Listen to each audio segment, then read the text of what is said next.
this is Anne from Odulcina Scrap.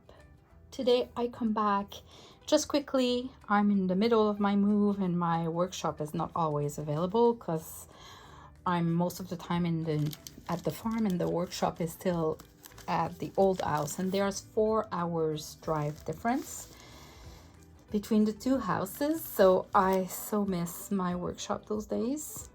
Anyway, I showed you how to do this little junk journal with a 3-holes signature, and I figured out a way to make it a 2 holes only, even if it seems like there's a 3rd hole here, and it's way much easier to do the signature. So I thought I would show you how to do this one. So specifically this one, just to show you a quick example, I just decorated a tag like that, and the cover has nothing. It's just a plain cover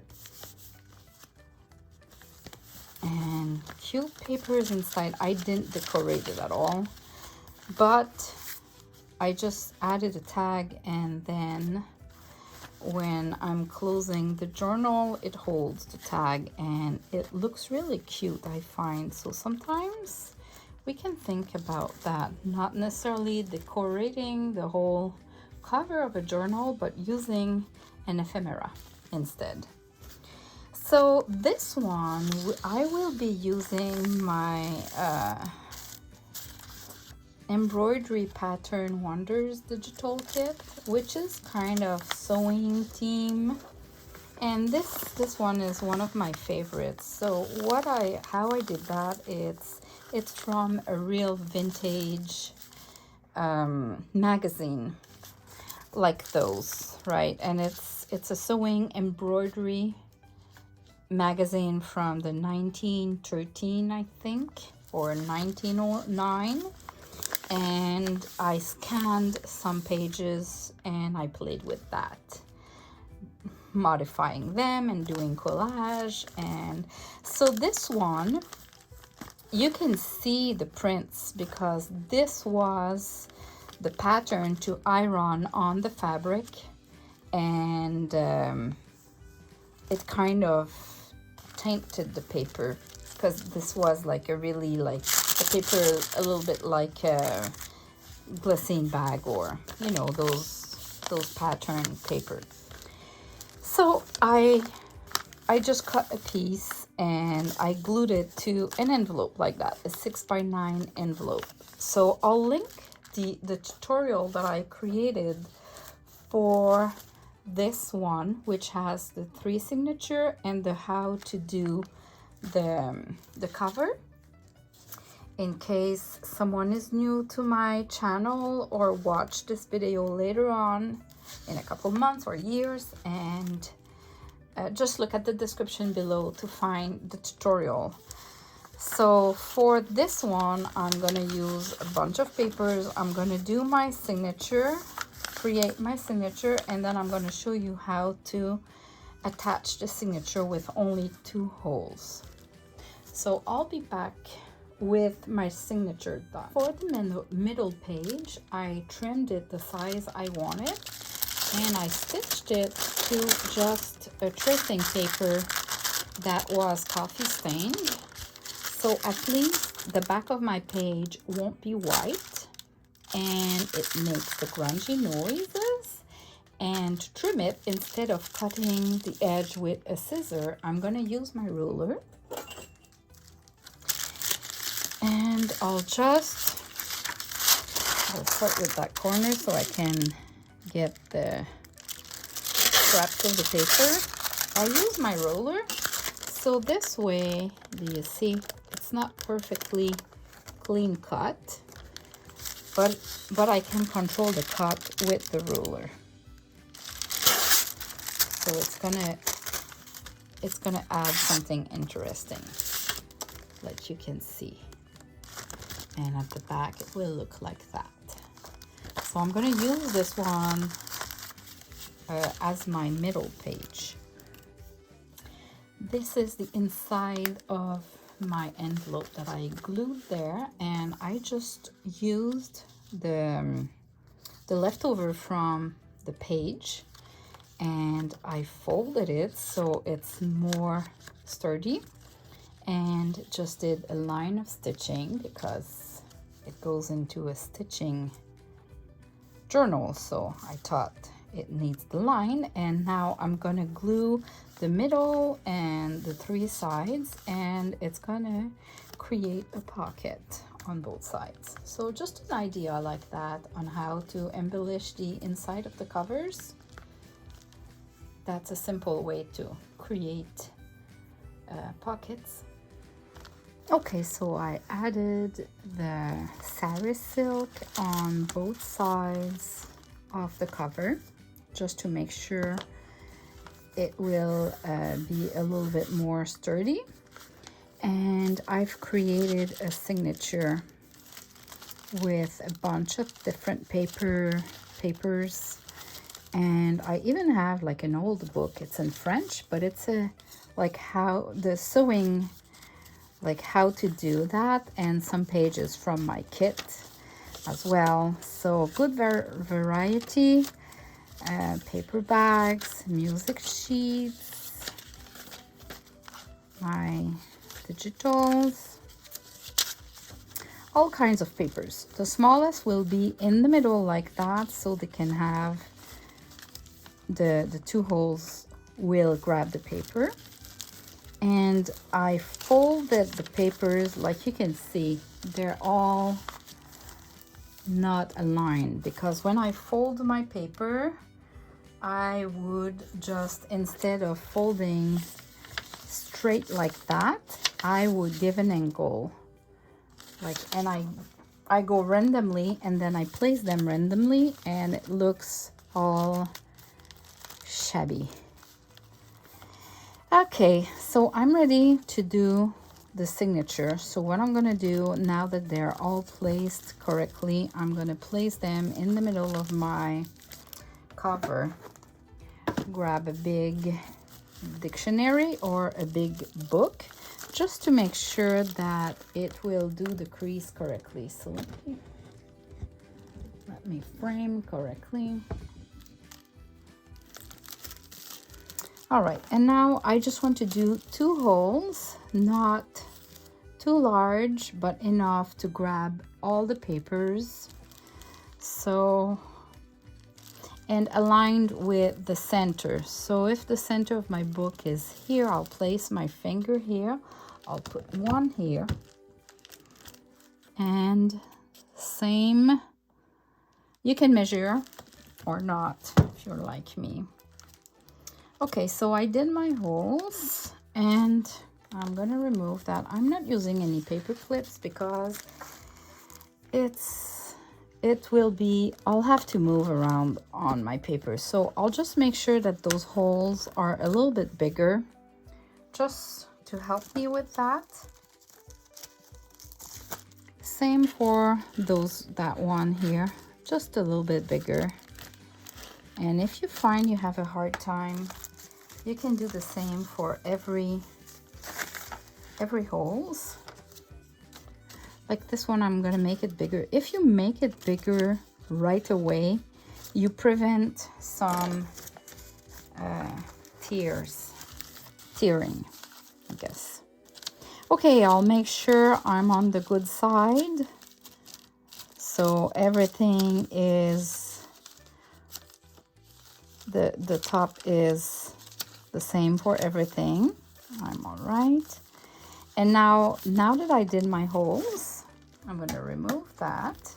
I'll place it like that to show you. I have a good length of chiffon silk or sari silk or ribbon, whatever you have and you want to use.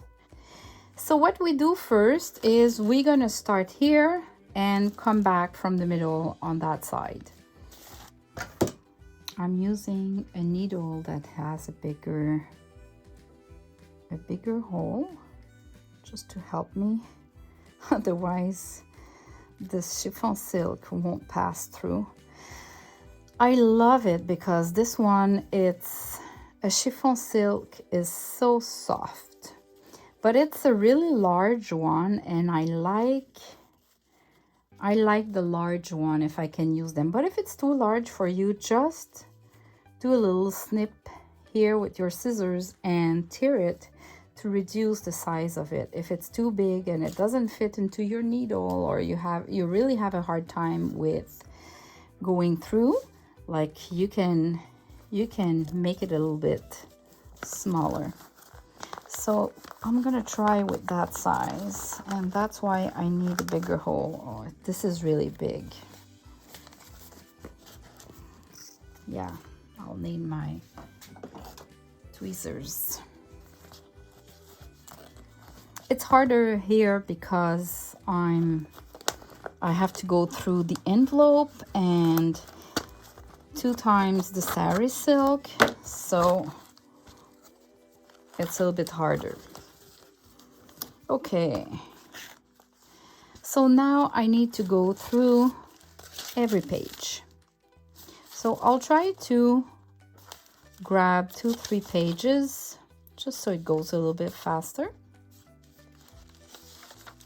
So I'm going through 3 pages.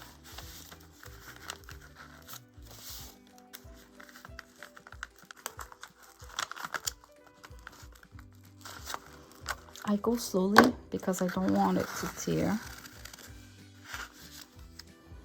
All right, and I'll just go like that. I'll just go with 2 pages. I think my chiffon silk is really large, and if I take too much paper at the same time, it makes it a little bit more difficult. My holes are already there, so it's not hard to figure out where to pass the needle, even if they're not attached together, but it's really easier for me. So that's the trick. Just go with less paper so you have less to go through. So just be careful and maybe start with one that is not as large. This will definitely help you. And even if the hole looks big here, when you'll add the other papers, it won't be a problem.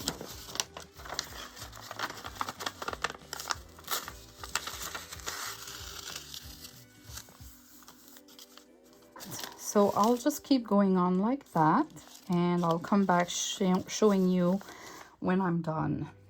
Just showing you this piece. The holes were really on the sides, and I was afraid that this paper wouldn't hold the big hole for the chiffon silk. So I'm adding a washi tape on both sides just to make it more sturdy. So that's another trick you can do. Or even if you do a boo-boo and you have a bigger hole, just remove it from the chiffon silk, put a washi tape, and go back to going through the needle. So I'm in the middle now, and I'll just need to come back. So I'll just do one by one.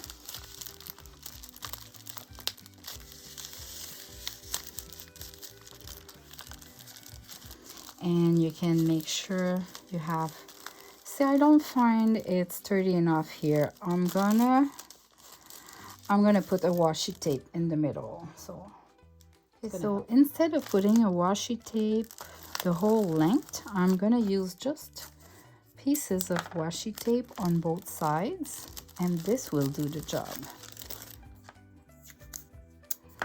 I took a similar color just because I didn't want to change the focus of my page on the washi tape.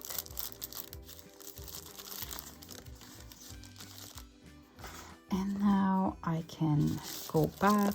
I can see where the hole is too, so I'll go back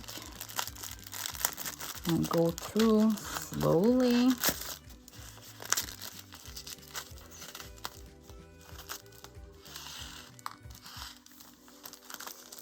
There you go.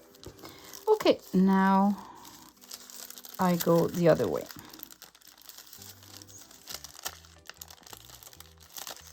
want to make sure.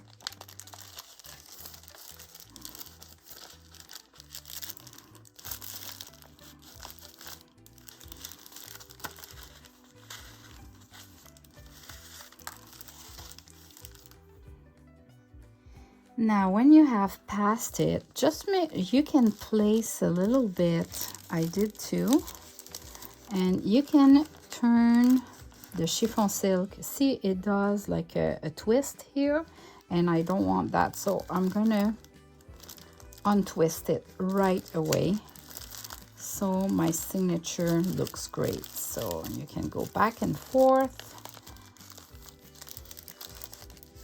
and you just untwist it. You make sure it's placed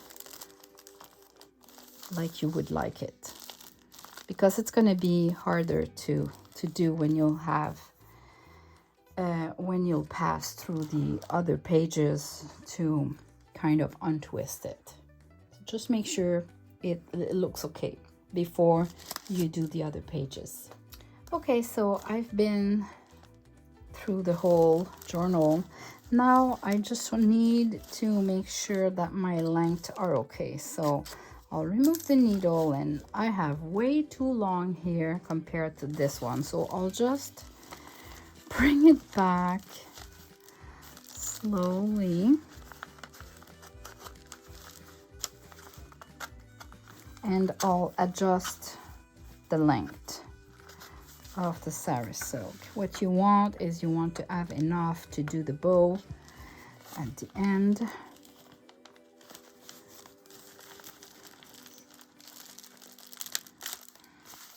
I just need to be gentle. Honestly, just take a sari silk or chiffon silk that is a little bit smaller than that, not large. Like this one is more than an inch large, so it's bigger, obviously.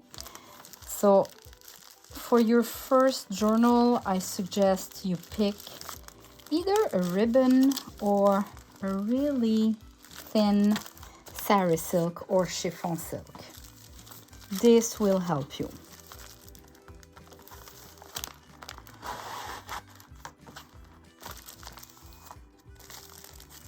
It's all twisted.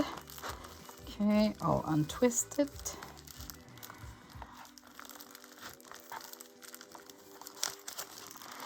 To untwist it, you have to pull it back a little bit. You kind of untwist it and then you pull again.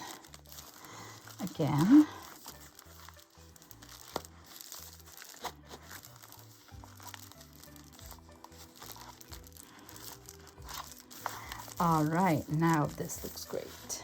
Oops, I was not even on frame, sorry about that. All right, so what are my lengths? They're pretty much the same. So now what you want to do is you want to make sure that it's really tied correctly, and you want to make sure that there's no chiffon silk between the pages that would be too loose. So I'm just going through the pages to have a look. It seems all right. So now what you do is you do a knot in the middle. So maybe you can go flat. You do a knot in the middle, and you would add a piece of this chiffon silk in the middle. You do another knot on top of it. Okay, now I tie correctly the bottom. I hold it while I'm doing the knot. And this creates some dimension here. You see?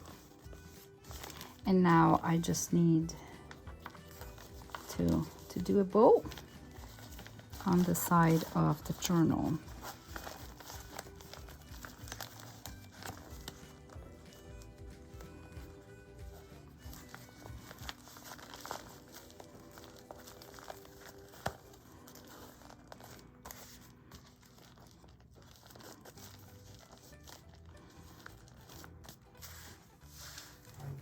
you go. Oops. So it looks like that on the side. And now I can add a little decoration here. So here is the journal. You have the bow on the side, the closure, and what I did is I just inserted some fabric and a tag. So this is a tag from the kit. I just added some little pieces of chiffon silk, and these are not laces. I don't know how they're called.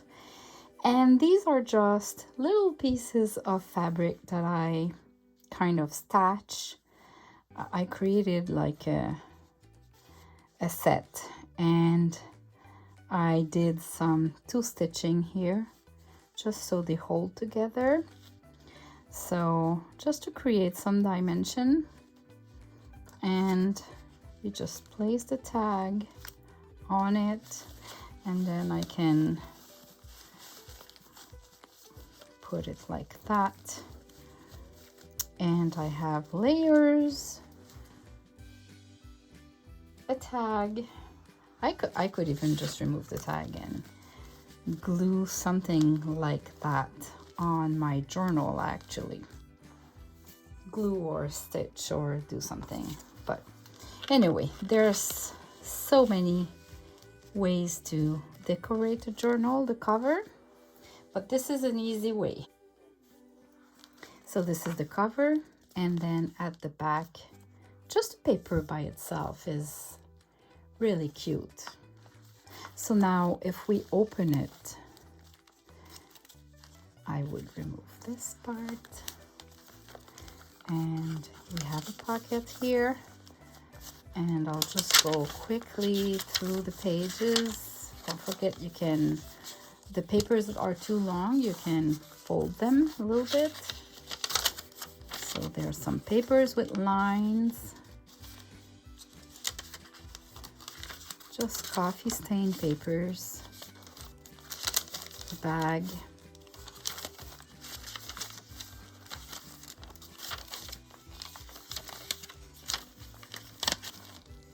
this like this, the same. This is from the sewing book.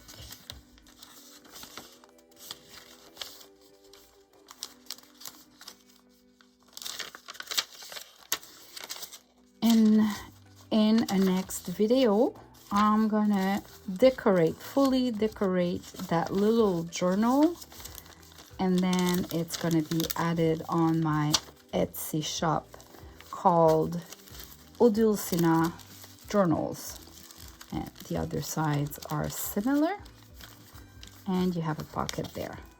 So in the next video, not sure exactly when, I'm gonna decorate it, fully decorate it with you. Thanks for watching. Bye-bye.